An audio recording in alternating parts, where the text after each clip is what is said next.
Selamat malam jelang Pilpres 2024. Saat ini Lembaga Komisi Pemilihan Umum atau KPU tengah menjadi sorotan pasca ada perubahan format debat Capres-Cawapres yang berbeda dari tahun 2019 yang lalu, di mana debat Cawapres yang sebelumnya ada secara khusus, namun kali ini kemudian agak berbeda dengan didampingi oleh Capres. Polemik pun timbul karena muncul kemudian tudingan apakah ini KPU kemudian berat sebelah kepada salah satu paslon, dan muncul kemudian juga saling tuding antara tim pemenangan 01 dan juga 02 tentang siapa sebetulnya mengusulkan agar tidak ada debat soal Capres ini secara khusus. Mungkinkah kemudian lembaga KPU diintervensi? Kepada siapa kemudian KPU menghamba? Kami akan membahasnya secara dalam Talk Politics with Reinhard malam hari ini bersama dengan saya Reinhard Sirait.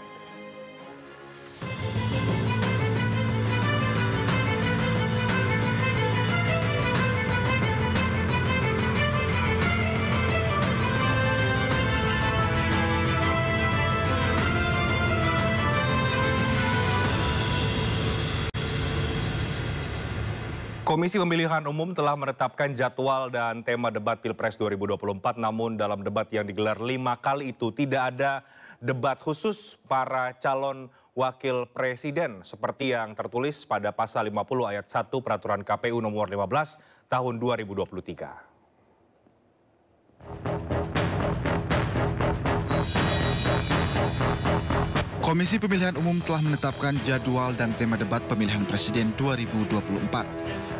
Debat akan dilaksanakan sebanyak 5 kali. Debat pertama akan digelar pada 12 Desember 2023 dengan tema hukum, HAM, pemerintahan, pemberantasan korupsi, dan penguatan demokrasi.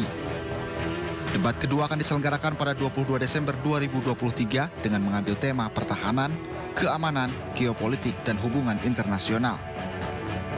Debat ketiga akan digelar 7 Januari 2024 dengan tema ekonomi, dengan fokus ekonomi kerakyatan dan digital, kesejahteraan sosial, investasi, perdagangan, pajak digital, keuangan, pengelolaan APBN dan APBD, serta infrastruktur. Debat keempat akan dilaksanakan 21 Januari 2024 dengan mengambil tema energi, sumber daya alam, sumber daya manusia, pangan, pajak karbon, lingkungan hidup, agraria, dan masyarakat adat. Sementara debat kelima akan dilaksanakan 4 Februari 2024 bertema teknologi informasi, peningkatan pelayanan publik, hoax, intoleransi, pendidikan dan kebudayaan, kesehatan berfokus post-COVID society dan ketenagakerjaan. Calon presiden dari Partai Perindo Ganjar Pranowo telah siap menghadapi debat tersebut. Ganjar bersama Mahfud akan memberikan yang terbaik untuk masyarakat. Ini kita mesti menyiapkan hal yang sifatnya satu konseptual. Yang kedua, bagaimana cara operasional. Tentu karena kami pernah punya pengalaman politis yang bisa ditunjukkan pada masyarakat sehingga masyarakat yakin bahwa gagasan itu akan bisa diimplementasikan. Begitupun dengan calon wakil presiden Muhaimin Iskandar. Pria yang akrab disapa Caimin ini mengaku santai karena sudah terbiasa menghadapi debat. Yang namanya debat itu kan sudah makanan sehari-hari, biasa aja. Tapi ada persiapan khusus nggak sih, Gus? Pasti harus ada technical persiapan teknisnya. Karena dibatasin waktu. Ada menitnya. Dikira gampang apa ngomong dikit tapi harus langsung dalam waktu yang terbatas gitu. Namun debat Pilpres tahun 2024 berbeda dengan Pilpres sebelumnya. Menurut Ketua KPU Hasyim Asy'ari, debat kali ini tidak akan ada debat khusus para calon presiden atau calon wakil presiden. Hasyim menjelaskan semua pasangan calon akan hadir bersamaan dalam debat yang digelar sebanyak 5 kali. Padahal dalam peraturan KPU nomor 15 tahun 2023 pasal 50 ayat 1 jelas bahwa debat dilaksanakan dalam 5 kali dengan rincian 3 kali untuk calon presiden dan 2 kali untuk calon wakil presiden. Namun demikian di ayat 2 pasal 50 dijelaskan hal tersebut bisa berubah setelah KPU berkoordinasi dengan DPR. Ya, usai merevisi peraturan KPU RI mengenai peniadaan debat khusus Cawapres pada Pilpres 2024, KPU menuai kritik dari netizen. Berikut beberapa ungkapan kekecewaan yang kami tangkap di akun media sosial KPU RI. Ya, reaksi netizen atas peniadaan debat Cawapres ini cukup berbeda-beda. Ada KPU ini, keponakan Pak Usman, ya, mantan Ketua MK yang sempat jadi perbincangan. Ada juga debat cawapres nggak ada, jadi wasit melindungi sang pangeran, tanda tanya. Dibantu paman, dibantu bapak, dibantu KPU. Mending sekarang aja diumumin nomor 2 menangnya daripada capek-capek 14 Februari. Ya cukup bervariasi tapi benang merahnya sama ini ya, tanggapan netizen ini. Mending langsung lantik aja lah putra mahkota kalian itu. Buang-buang anggaran, ujung-ujungnya udah ketebak semua. Dikerahkan buat menangin Boruto. Ya ini bisa dibaca berikutnya ya oleh para pemirsa ini. Dibantu paman, dibantu bapak, ya masih sama. Memang cukup keras ya publik merespon ketika ada diumumkan oleh Ketua KPU. Tidak ada debat khusus bagi cawapres. Kemudian KPU berdalih tetap ada, tapi kemudian didampingi oleh para capres, jadi tidak seperti tahun 2019 yang lalu di mana cawapresnya berdebat secara khusus sendiri. Saya ingin menggali perspektif dari Ketua KPU periode 2021-2022, Bang Ilham Saputra sudah bergabung di studio malam hari ini. Bang Ilham, selamat malam, apa kabar? Selamat malam, Mas Reinhardt. Kabar baik. Alhamdulillah. Ya. Apa yang Anda lihat ini Bang Ilham dari polemik debat cawapres yang pada 2019 lalu ada, kemudian sekarang tetap ada, tapi didampingi oleh para capres. Sehingga banyak yang tadi kita lihat spekulasi dari publik ya soal ini, pengkondisian dan lain-lain. Wajar atau tidak sebetulnya perubahan ini? Ya sebetulnya ini kan KPU sebagai penyelenggara pemilu harusnya tidak memunculkan polemik-polemik yang tidak perlu. Jalankan saja pekerjaan Anda sebagai penyelenggara pemilu sesuai dengan peraturan undang-undangan. Karena di Undang-Undang Nomor 7 Tahun 2017 Pasal 277 itu jelas sekali menyatakan bahwa debat pilpres kali ini adalah debat debat capres 3 kali dan debat cawapres 2 kali. Nah itu dilakukan selama 5 kali. Nah memang persoalannya di Undang-Undang 7 ini tidak diatur apakah berpasangan atau tidak. Tetapi literally atau dalam bahasa undang-undang itu kan jelas ya, 3 kali capres dan 2 kali cawapres. Nah berarti seharusnya memang tidak ada kemudian didampingi capres untuk debat cawapres. Tetapi seperti yang kita lakukan pada 2014, 2019, cawapres kemudian bisa berdebat secara langsung. Nah makanya interpretasi atau kemudian komentar netizen ini saya melihatnya muncul karena memang ada sedikit kontroversi dari yang ingin KPU buat terhadap debat pilpres ini. Nah ini kan tentu memunculkan dampak negatif, komentar negatif dari pemilih kita, dari netizen kita, bahwa kemudian kok penyelenggara pemilu terkesan tidak adil, terkesan berpihak, terkesan tidak netral, dan berbagai hal lainnya yang kemudian ini justru nanti malah KPU sebagai penyelenggara itu bisa kehilangan kepercayaan publik. Jadi Anda sendiri melihat ini memang keputusan yang kontroversial ya? Ya saya kira iya ya, karena memang selama ini belum pernah dilakukan seperti itu. Dilakukan kemudian debat yang namanya debat cawapres adalah ya debat antara calon wakil presiden. Tidak harus kemudian didampingi dan bahkan nanti kalaupun didampingi oke lah. Tetapi didampingi apakah kemudian itu menjadi debat cawapres? Itu persoalannya, porsinya berapa persen? Seberapa bisa kemudian capres ini membantu pertanyaan-pertanyaan panelis yang diajukan atau ditujukan kepada cawapres. Ya, dan kita pun mungkin tidak terbayang begitu misalnya debat cawapres 2 kali, capres mendampingi, capresnya ngapain? Kira-kira kan begitu ya? Nah itu dia. Apakah akan berdiam, lihat? Atau... itu persoalannya kan itu. Karena kan namanya debat cawapres. Berarti literally ada atau secara kalimat itu debat antar calon wakil presiden. Nah itu yang harus dilakukan. Tadi Bang Ilham mengatakan ini kan sesuai dengan undang-undang capres 3 kali, cawapres 2 kali. Meskipun diksinya tidak dijelaskan apakah ada pendampingan atau tidak, pasangan atau tidak. Bisa nggak ini kemudian dianggap melanggar undang-undang? Karena kan itu yang sekarang juga menjadi perbincangan. Atau lagi-lagi KPU bermain pada redaksional yang ada dalam undang-undang itu sehingga mencari celah? Nah, saya lebih melihatnya seperti itu.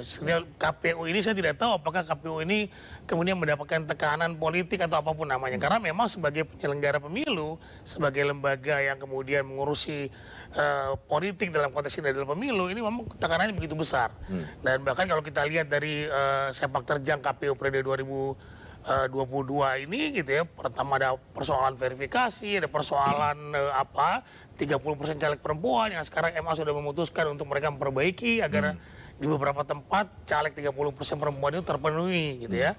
Nah ini Nah, apalagi dengan kemudian ada kasus seperti sekarang ini atau ada upaya dari KPU untuk meniadakan quote and quote calon wapres gitu ya. Artinya meniadakannya ini quote and quote karena memang tidak cawapres head to head gitu kan, tapi didampingi oleh capres. Nah, ini persoalan sebetulnya. Tadi saya bilang kalau terkait dengan melanggar undang-undang atau tidak, saya ingin mengatakan bahwa di PKPU dan di undang-undang itu menyatakan seperti itu, 3 kali capres dan 2 kali cawapres. Nah, jadi silakan saya menginterpretasikan seperti apa, tapi masyarakat kemudian menjadi menjadi pesimis dengan netralitas KPU ini yang bahaya menurut saya seperti itu.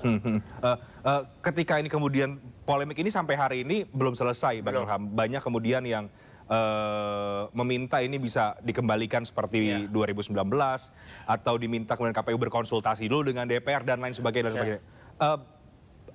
Menurut Anda ini bisa sampai di mana? Apakah memang perlu untuk ada konsultasi dengan DPR atau ada perubahan lagi? Mungkinkah itu masih terjadi? Saya kira bisa ya. Artinya di tengah persoalan reaksi publik yang begitu luar biasa, bahkan juga di beberapa kubu capres ini kan juga ada juga menyatakan bahwa ada persoalan terkait dengan putusan KPU ini gitu ya.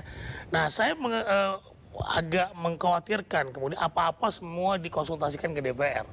Karena KPU ini lembaga independen loh. Jadi rapat dengar pendapat itu, konsultasi itu adalah tidak mengikat lagi sesuai dengan putusan Mahkamah Konstitusi. Nah, jadi sekali lagi buat saya boleh saja berkonsultasi dengan DPR, boleh saja kemudian ada usulan juga kemudian didiskusikan dengan tim pemenangan capres masing-masing gitu ya. Tetapi kemudian dia tidak menafikan apa yang disampaikan oleh undang-undang, tidak melanggar peraturan undang-undangan. Jangan sampai kemudian konsultasi di DPR ini malah justru melanggar undang-undang yang sudah disampaikan di Undang-Undang Nomor 7 Pasal 277 di Undang-Undang 7 tahun 2017. Ini yang berbahaya. Jadi patokannya tetap undang-undang, tapi konsultasi itu dalam hal kemudian pelaporan.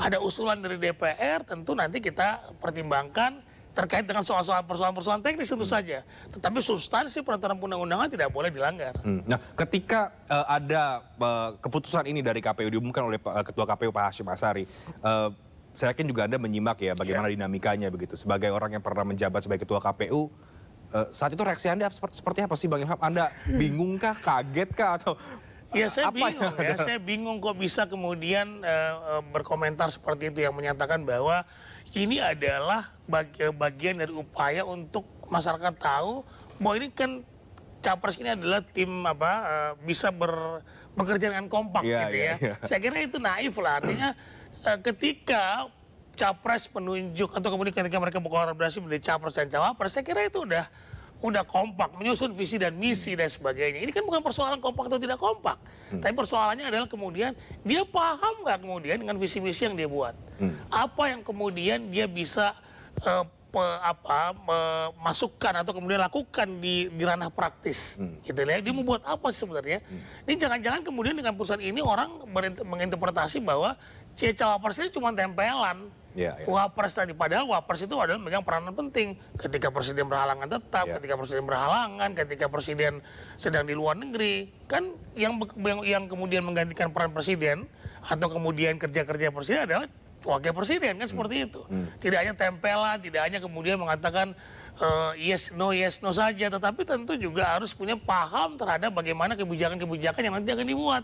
Dan itu langsung terkena kepada masyarakat dampaknya gitu ya. Nah ini tentu harus paham dong. Kita nggak mau masyarakat kemudian memilih kucing dalam karung. Even cawapres kan ini walaupun paket tapi kemudian kita harus tahu cawapresnya seperti apa kualitasnya, bagaimana dia menerjemahkan visi dan misi yang sudah disampaikan ketika dia mendaftarkan dirinya ke KPU. Oke, jadi sebagai orang yang pernah menjabat sebagai Ketua KPU, Anda tidak setuju melihat rekan-rekan Anda di KPU sekarang memutuskan hal ini? Iya, artinya ada apa, kenapa dibuat seperti ini gitu loh.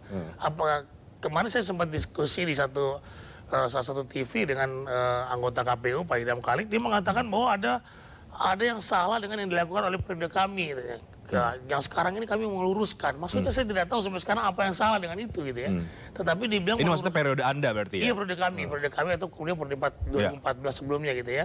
Saya tidak tahu apa yang kemudian dikritik dari kami. Ada kok debat cawapres ya cawapres yang kemudian tanpa melibatkan capres. Kita buat seperti itu dan bahkan isu-isunya atau kemudian temanya sama dengan ya kebanyakan tugas cawapres biasanya ada soal kesejahteraan sosial gitu kan, soal ya seperti itulah, tidak lebih kepada bagaimana kemudian itu nanti kemungkinan akan diserahkan job desk-nya kepada wakil presiden. Ya, bahkan saya ingat 2019 waktu itu debat cawapres juga tidak kalah menarik dan antusiasme publik juga tidak kalah tinggi untuk itu.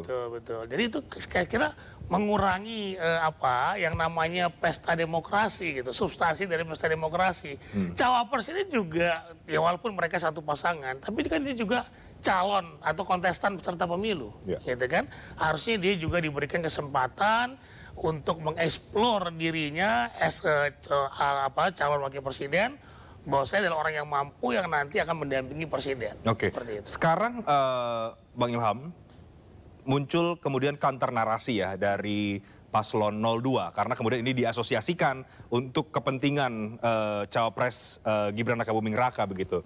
Tentu ada banyak dasarnya sehingga kemudian sebagian publik merespon dengan pemikiran seperti itu. Disebutkan bahwa ini justru permintaan dari paslon yang lain, paslon 01, kemudian dibantah lagi. Seperti apa sih proses FGD yang kemudian biasanya dilakukan ya oleh para tim pemenangan dengan KPU sehingga diputuskanlah satu format untuk mengakomodir semua paslon yang ada? Ya sebetulnya peribatan tim ses ini tidak lantas kemudian merubah apa yang ada di peraturan perundang-undangan. Nah gitu ya, jadi tidak kemudian kita akomodir sepenuhnya permohonan dari tim pemenangan capres-cawapres, tidak sama sekali. Tetapi kan ada sandarannya. Ya, ada sandarannya bahwa kita tetap mengacu kepada PKPU dan undang-undang. Seperti itu ya. Nah, jadi kemudian kita diskusikan soal teknisnya seperti apa. Bagaimana kemudian nanti waktu misalnya saja, waktu untuk kemudian mereka bicara dan sebagainya gitu ya. Gitu kita sampaikan. Kita sampaikan kepada mereka, kita buat FGD, ini waktunya loh, kira-kira ini teknisnya seperti apa, kita sampaikan kepada mereka. Jika mereka ada masukan, kita akan coba akomodir selama kemudian, sekali lagi saya sampaikan, tidak melanggar peraturan perundang-undangan. Nah ini yang penting seperti itu. Jadi diskusi dengan pasangan capres-capres dengan partai politik itu menjadi penting bagi KPU sebagai penyelenggara. Agar kemudian proses pemilunya itu berjalan dengan lancar dan pemahaman terhadap PKPU dan peraturan perundang-undangan itu tersampaikan dengan baik bagi para kontestan. Oke, jadi tugas KPU bukan untuk mengakomodir kepentingan setiap tim pemenangan, kira-kira begitu. Tapi kembali lagi ke undang-undangnya, tapi kemudian ada masukan ya mungkin itu bisa menjadi bahan pertimbangan. Sejauh itu aja ya? Iya, technically kita jika ada masukan-masukan terkait dengan teknis, kenapa tidak?